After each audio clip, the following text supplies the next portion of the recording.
You want me to write? Ask every teacher except for an ELA teacher. And the answer is teach, not completely, but definitely writing across the curriculum is what we're going to be focusing on today. Writing, most definitely. Now, you may be asking why? Why? Because brain research says that the way that the human learning is that if we write something, we remember it. And then if we're given an opportunity not only to write it, like taking notes, but also then to explain or give in detail a description of something, then we have a much better understanding of it. So writing should be the central focus of all of our curriculum across every subject, every grade, because real world, everybody writes. There are opportunities to write all the time through emails, on the internet with blogging and searching, text, Twitters, job applications. There are all kinds of opportunities for writing.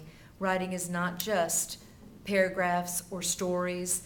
It is across students and people's experiences in the real world. So writing, therefore, needs to be addressed in every class, in every subject, every day.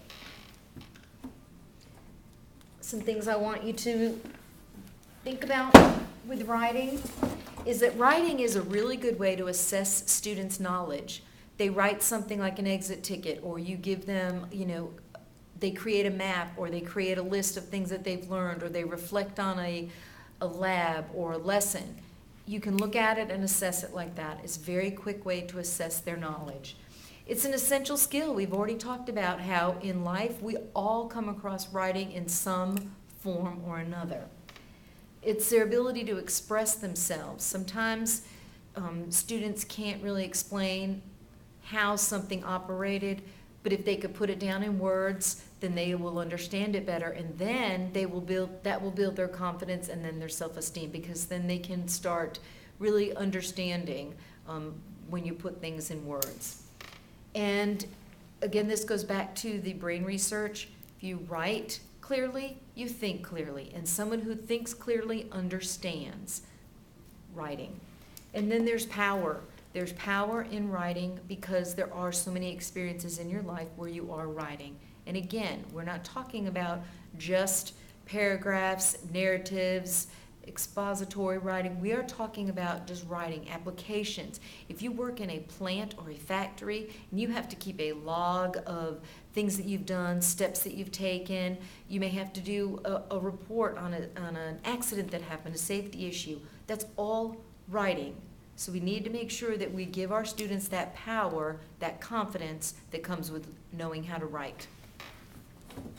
And then there are three kinds of writing that I want us to look at. The first one is casual, the second one is semi-formal, and the third one is formal. Casual is something that can happen every day in your classroom. They can make a list, they can make a web, they can make a graphic organizer, they can write in their journal or their log.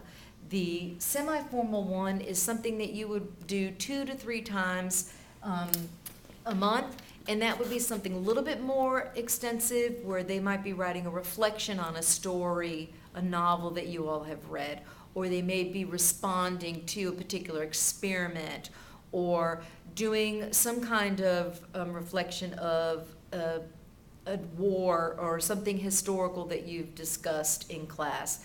There are a variety of things that you can do at the semi-formal. The formal is more of a research, long-term project. You might do one every 8 to 9 weeks. So in your 9 weeks or your semester, you might have 1 or 2 big research projects. So those are the 3 kinds of writing. We've got the casual, semi-formal, and formal.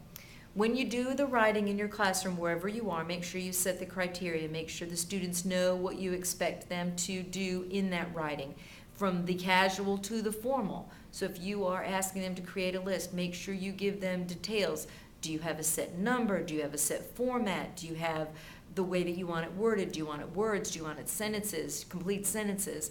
So make sure you set that criteria. And if you're not comfortable with setting that criteria, I definitely encourage you to communicate with the writing teacher in your school. They can help you with a rubric, or at least set the expectation of what the writing should look like. remember, if it's casual, it's not going to be, okay, this, you've got to edit it, you've got to revise it. You take what they have given you as long as it meets the criteria of a list, capitals, the structure and complete sentences. It just depends on what your expectation is. The casual does not need to be revised, whereas the formal would be edited and revised, and they would have multiple drafts. So that is the writing across the curriculum. And when I come to your school, what we'll be doing is looking at your lesson plans. Again, you don't have to bring anything new, just bring your lesson plans, and we will look at how you can integrate writing into your lessons for the next week.